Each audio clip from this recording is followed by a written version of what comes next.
today and talk about the actual Korban Pesach that I read from this book called My People's Passover Haggadah, and I think it quotes Bartanura. So people think that Ford was the one that created the assembly line. It wasn't him. It came from the Beit HaMikdash. So, and this is Hashgacha Prati. Yesterday, Ari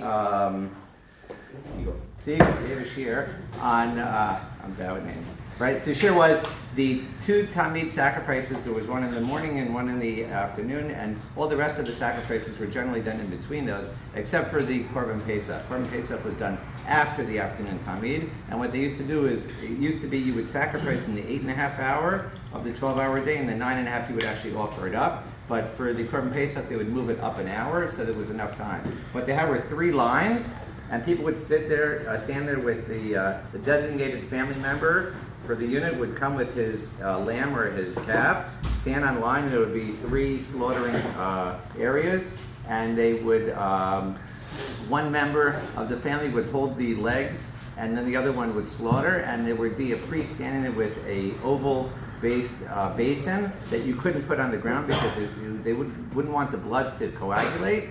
And the priest would then take the blood and they would pass it down an assembly line to the priest that was standing by the altar, who would then take the blood and splash it gently against the wall where it would drip down into the foundation of the altar. This is crazy stuff. And then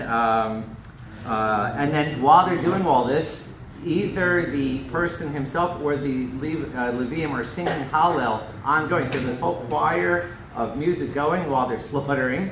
And then they take the animal, and each lamb was hung on a specially prepared wooden pillar with hooks, and that's where they stripped the hide and they split the carcass open and they pulled out all the stuff that they were going to offer up.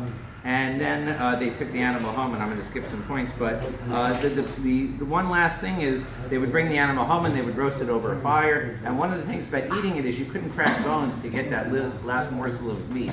Well, part of the reason for that is because you're supposed to feel free and rich, and I don't need to go get that last piece of meat. You have to finish everything, but you can't sit there cracking bones to get the last piece of it. So it's, I guess the last part of it is that what the author was saying is that there's this hierarchy in life, and animals are at a lower level than we are, but at the same point you're supposed to go through this entire Korban process in order to have respect for the animal. And so they used a knife that would, obviously, it was instantaneous death, it wouldn't cause any momentary pain, well, just one moment, but not beyond that, ongoing pain. And so, and the last thing is that you're supposed to be there as a family unit with everyone together, so there's a whole community element to it. So there's a lot to absorb, and I thought it was interesting to share, because I never heard any of this before. And that's it. Rabbi Chanan Mekashem Amar Kadosh Baruch Hu L'Zachar V'Yitziel L'Fiach Yavet L'Hem Torah U'Mitzvot Shnei Amar Nechafetz Ma'atzit Yom Yitzvah V'Yideh.